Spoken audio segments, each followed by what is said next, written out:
আসসালামু আলাইকুম প্রিয় football fans. Lionel Messi back to back third match miss করলেন, যে ম্যাচে ইন্টার মায়ামি 1-0 গোলে জিতল শার্লটের বিপক্ষে। সেখানে স্কোয়াডে থাকার পরও লিওনেল মেসিকে হাবিয়ার মাসচারানো নামাননি। তিনি একটা খুবই ভালো ব্যাখ্যা দিয়েছেন, ক্লিয়ার কাটভাবে পরবর্তীতে প্রেস কনফারেন্সে বলেছেন, এটা আমাদের জন্য লম্বা একটা সিজন হবে, আমাদের সামনে একটার পর একটা কঠিন ম্যাচ আছে, যেমন পরবর্তী বৃহস্পতিবারও ক্যাভেলিয়ার বিপক্ষে ম্যাচটা সহজ হবে না, আমাদেরকে জ্যামাইকাতে খেলতে হবে। আমাদেরকে প্রত্যেক সময় প্রস্তুত থাকতে হচ্ছে। এটা কোনো দিক থেকে আসলে সহজ কোনো ব্যাপার নয়। প্রত্যেক 3 থেকে 4 দিন পরপর আপনার একটা করে ম্যাচ খেলতে হয়। আমরা ভীষণ রকমের ক্লান্ত অনেক সময় অনুভব করি এবং একই সঙ্গে আমাদের স্কোয়াডটা অনেক বেশি লম্বা নয়, আমাদের কিছু ইনজুরি সংক্রান্ত ইস্যু রয়েছে।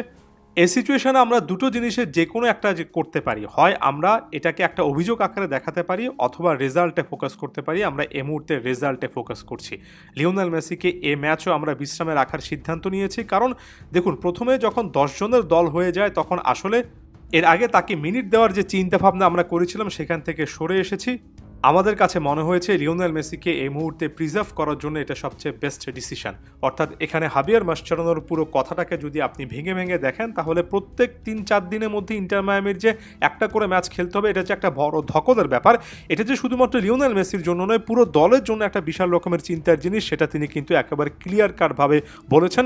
এবং এত ম্যাচের এই খুবই ব্যস্ত শিডিউলটার কারণে লিওনেল মেসি অতিরিক্ত চাপ যাতে নিয়ে না ফেলেন, যেহেতু সিজনটা অনেক লম্বা হবে, লাগাতার ম্যাচ খেলতে হবে, পরবর্তী সময়ে লিওনেল মেসিকে অনেক বেশি করে দরকার হবে, সেহেতু সেই বিশ্রাম তত্ত্বটা তারা আনছেন।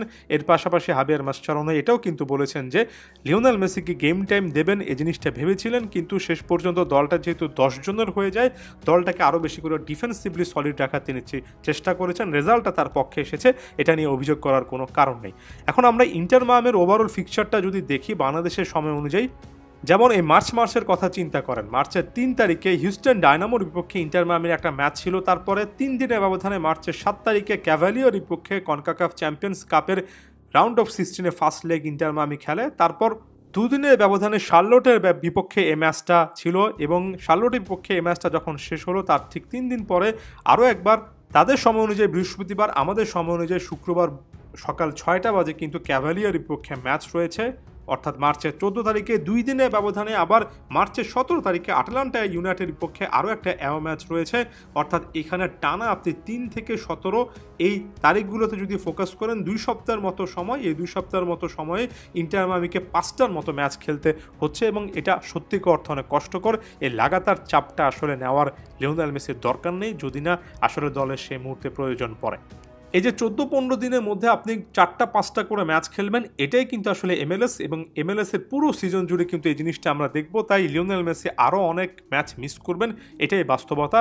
তবে এটার একটা পজিটিভ সাইড হলো জাতীয় দলে লিওনেল মেসি ফোকাস করতে পারবেন। আমাদের এই মুহূর্তে দেখা উচিত এই যে মার্চে উরুগুয়ে এবং ব্রাজিলের বিপক্ষে 2টো ম্যাচ রয়েছে, সেখানে লিওনেল মেসি ফিটনেসের আসলে কোন জায়গায় থাকেন। তখন যদি আসলে কোনো সমস্যা হয়, তখন আমরা ফিটনেস জনিত ইস্যু নিয়ে কথাবার্তা বলতে পারবো।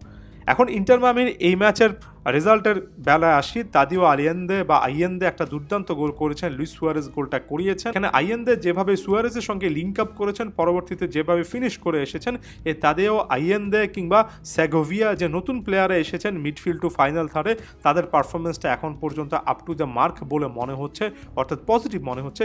এখানে আসলেই এই সিলেকশনগুলোর ব্যাপারে এখন পর্যন্ত খুব বেশি অভিযোগ করার সুযোগ নেই।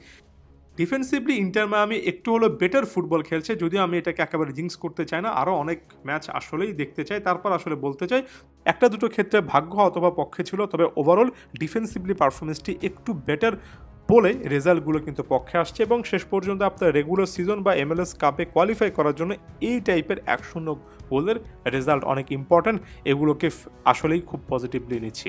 মেসি ইন্টার মায়ামির রেগুলার আপডেটের জন্য অবশ্যই ফুটবল ফ্ল্যাগের সাথেই থাকবেন। ধন্যবাদ সবাইকে।